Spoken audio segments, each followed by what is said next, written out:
నమస్తే, welcome to ఈహా TV. ఉచిత bus మీద హైప్ పెంచేస్తున్నారు, అది కూడా టీడీపీ అనుకూల మీడియాలో. అయితే ఏపీలో టీడీపీ కూటమి ప్రభుత్వం ఉచిత బస్సును మహిళలకు వర్తింపచేయడానికి ఒక ముహూర్తం ఎంచుకుంది. దానిని స్వయంగా ముఖ్యమంత్రి హోదాలో చంద్రబాబు ప్రకటించడంతో అందరిలోనూ ఆశలు పెరుగుతున్నాయి. ఆగస్టు 15 నుంచి ఏపీలో ఉచిత బస్సు తిరుగుతుంది అని బాబు ప్రకటించారు. అంటే ఏపీలో టీడీపీ కూటమి అధికారంలోకి వచ్చిన 14 నెలల తరువాత అన్నమాట.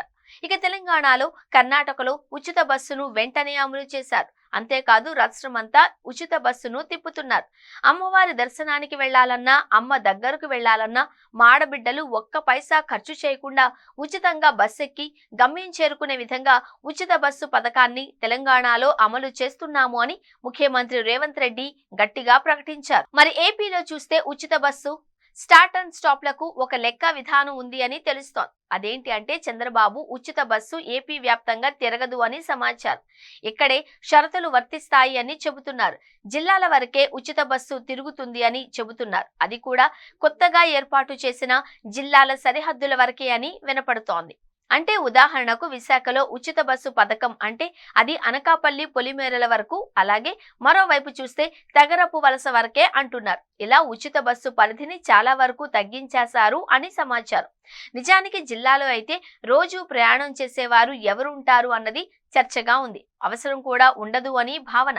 ఉమ్మడి 13 జిల్లాలు 26 అయిన తరువాత ఒక ప్రాంతం నుండి మరో ప్రాంతానికి వెళ్ళాలి అంటే కనీసం 3-4 జిల్లాలను దాటుకొని వెళ్లాల్సి ఉంటుంది. జిల్లాకే ఉచిత బస్సును పరిమితం చేస్తే మిగిలిన 3 జిల్లాలకు డబ్బు కట్టుకోవాల్సి ఉంటుంది అంటున్నారు. ఇక ఉచిత బస్సు కోసం కేవలం ఎలక్ట్రికల్ వాహనాలను వాడతారు అని మరో లీక్ అందుతోంది. అంటే వీటిలోనే ఉచితంగా మహిళలు ప్రయాణం చేయాల్సి ఉంటుందన్నమాట.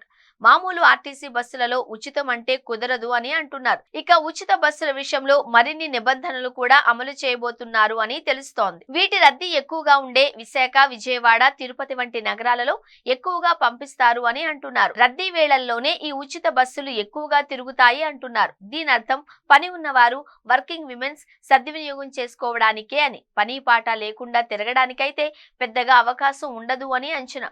ఒక విధంగా ఇది మంచి విధానమే అయినా మహిళలకు తెలంగాణలో అమలవుతున్న తీరును చూసి తాము అన్నవరం వెళ్తాం, తిరుపతి వెళతాం, శ్రీశైలం వెళ్లి దర్శనం చేసుకుని వస్తాము అని ఆశపడుతున్నారు. ఎన్నికల్లో కూటమి నాయకులు అలాగే ప్రచారం చేశారు అంటున్నారు. మీరు రాష్ట్రంలో ఎక్కడి నుంచి ఎక్కడికైనా వెళ్లేందుకు ఉచిత బస్సులు అని చెప్పారు. తీరా దానిని జిల్లాలకు కుదిస్తే మహిళామ్మ తల్లులు హర్షిస్తారా అన్న చర్చ అయితే ఉంది. ఇక ఇవి కాకుండా మరిన్ని నిబంధనలు ఉండబోతున్నాయి అంటున్నారు. అవన్నీ చూశాక ఉచిత బస్సు మహిళలకు హుషారు తెస్తుందా, ఉసూరు అనిపిస్తుందా అన్నది చూడాల్సింది.